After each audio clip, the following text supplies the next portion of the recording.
നമ്മുടെ ഏവരുടെയും പ്രിയങ്കരനായ ഇന്ത്യയുടെ പ്രധാനമന്ത്രി ശ്രീ നരേന്ദ്രമോദിജി, വേദിയിലും സദസ്സിലും ഇരിക്കുന്ന NDAയുടെ നേതാക്കന്മാരെ, പ്രവർത്തകരെ, നമുക്കറിയാം ലോകത്തിലെ ഏറ്റവും വലിയ ഒരു ജനാധിപത്യ രാജ്യമായ ഇന്ത്യയുടെ പ്രധാനമന്ത്രി ശ്രീ നരേന്ദ്രമോദിജി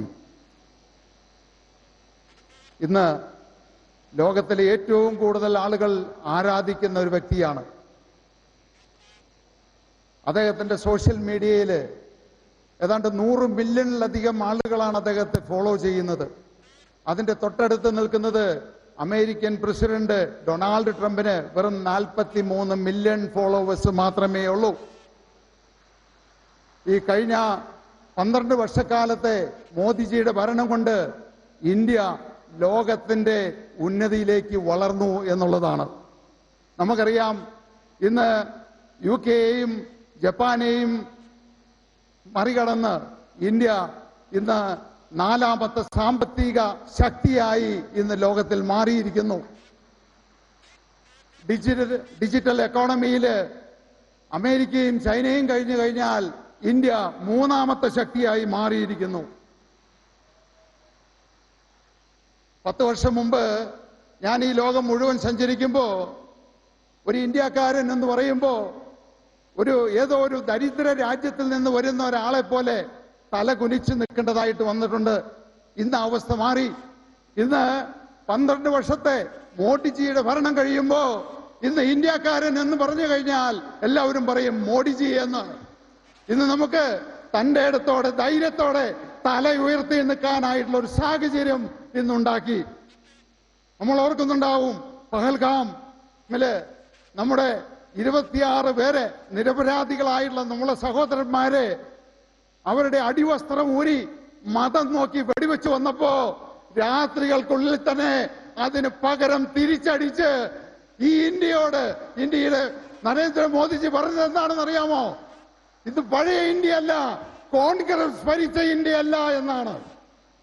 അമേരിക്ക ടാരിഫ് കൊണ്ട് ഇന്ത്യയെ ശ്വാസം മുട്ടിച്ചപ്പോ അതിന് പകരം ചോദിക്കാതെ നിശബ്ദമായിട്ട് നിന്ന് 18 വർഷക്കാലമായിട്ട് പൊടി പിടിച്ചു കിടന്ന യൂറോപ്യൻ യൂണിയന്റെ എഗ്രിമെന്റിൽ കരാറിൽ ഒപ്പുവെച്ച് അമേരിക്കയെ ഇന്ത്യയുടെ മുന്നിൽ മുട്ടുകുത്തിച്ച നരേന്ദ്രമോദിജി പറഞ്ഞത് എന്താണെന്ന് അറിയാമോ? ഈ ലോകത്തില് ഇത് പഴയ ഇന്ത്യയല്ല, ആരുടെയും മുന്നിൽ മുട്ടുമടക്കുന്ന ഇന്ത്യയല്ല എന്നാണ്. ഈ കഴിഞ്ഞ 2 ആഴ്ചക്കാലം മുമ്പ് നമുക്കറിയാം, കേരളത്തിലെ ഏറ്റവും കൂടുതൽ ക്രിസ്ത്യാനികൾ നേരിടുന്ന ഒരു പ്രശ്നമാണ് സഭാതർക്കം.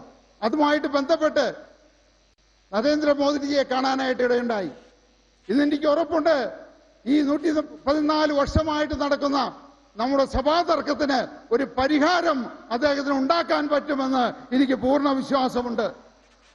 ഈ 70 വർഷക്കാലം LDFും UDFും മാറി മാറി ഭരിച്ചു. ഈ കേരളത്തെ കട്ടുമുടിച്ചു, കൊള്ളയടിച്ചു. ഇവിടുത്തെ പാവപ്പെട്ടവനെയും സാധാരണക്കാരനെയും രക്തമൂറ്റി കുടിച്ചു. ഇപ്പോ ക്ഷേത്രങ്ങളും പള്ളികളും കൊള്ളയടിക്കാൻ തുടങ്ങിയിരിക്കുന്നു. നമുക്ക് ഈ 70 വർഷം കൊണ്ട് ഇവർ നേടിത്തന്നത് എന്താണ്? മയക്കുമരുന്ന്. സ്കൂളുകളിൽ മുതൽ കൊച്ചു കുട്ടികൾക്ക് മുതൽ കോളേജുകളിൽ എല്ലായിടത്തും മയക്കുമരുന്ന് ലഭ്യമാക്കി. കള്ള് ഫാക്ടറി തുടങ്ങി. ഓരോ കിലോമീറ്ററിലും മദ്യഷാപ്പുകൾ തുടങ്ങി. അഴിമതി വളർത്തി, കടം വർദ്ധിച്ചു, വിലക്കയറ്റം കൂടി. ഇന്ന് ഇവിടുത്തെ സാധാരണക്കാരൻ, പാവപ്പെട്ടവൻ ഒരു നേരത്തെ ഭക്ഷണം, വയറു നിറച്ച് ഭക്ഷണം കഴിക്കാൻ ബുദ്ധിമുട്ടുന്ന സാഹചര്യത്തിലേക്ക് വന്നു. അതുകൊണ്ട് ഈ കേരളം മാറണം. ഈ LDFനെയും UDFനെയും നമുക്ക് തൂത്തെറിഞ്ഞ് അറബിക്കടലിൽ എറിയണം. അതിന് ഇന്ന് ഇന്ത്യയിലെ ഒരേ ഒരു നേതാവിനെ സാധിക്കൂ. ഇന്ത്യ ഭരിക്കുന്ന നമ്മുടെ പ്രധാനമന്ത്രി നരേന്ദ്രമോദിജിക്ക്. ആ നരേന്ദ്രമോദിജിയോടൊപ്പം ഈ കൊച്ചു കേരളത്തെ നയിക്കാൻ നമ്മുടെ പ്രിയങ്കരനായിട്ടുള്ള നേതാവ് രാജീവ് ചന്ദ്രശേഖർജിയോടൊപ്പം ഈ എളിയവനായ ഞാനും നിങ്ങളോടൊപ്പം ഉണ്ടാകുമെന്ന് ഉറപ്പു തന്നുകൊണ്ട് നിർത്തുന്നു. നന്ദി, നമസ്കാരം. 1000 നന്ദി ശ്രീ സാബു M. ജേക്കബ്. ഈ നാടിന്റെ ശബ്ദമാണ് സാബു M. ജേക്കബിന്റെ വാക്കുകളായി ഉയർന്നത്. ഇനി ഇതാ നമ്മളോട് സംസാരിക്കാൻ പോകുന്നത് വികസിത കേരളം എന്ന് കേട്ടാൽ കേരളം എന്ന പേരാണ് രാജീവ് ചന്ദ്രശേഖർ, ബിജെപിയുടെ സംസ്ഥാന അധ്യക്ഷൻ, NDAയുടെ ചെയർമാൻ ശ്രീ രാജീവ് ചന്ദ്രശേഖർ അവർകളെ ആദരപൂർവ്വം ക്ഷണിക്കുന്നു.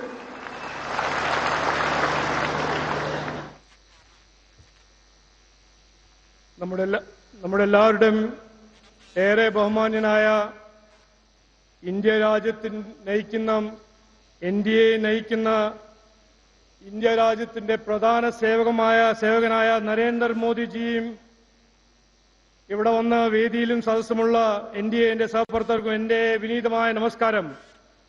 ആദ്യമായി ഞാൻ നമ്മുടെ പ്രധാനമന്ത്രിയെ സ്വാഗതം പറയാൻ ആഗ്രഹിക്കുന്നു.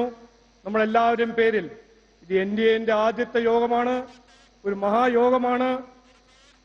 അദ്ദേഹത്തിന് ഞാൻ സ്വാഗതം പറയുന്നു. മോദിജി, आपके सामने जो लोग बैठे हैं उसी तरह दूसरे उधर भी और दूसरे हाथ में भी इतने ही लोग बैठे हैं आपको सुनने के लिए आए हैं NDA के सब प्रवर्तक. തുടക്കത്തിൽ ഞാൻ നമ്മുടെ പ്രധാനമന്ത്രി നിങ്ങളെല്ലാവരുടെയും പേരിൽ നമ്മുടെ പ്രധാനമന്ത്രിയോട് നന്ദി പറയാൻ ആഗ്രഹിക്കുന്നു.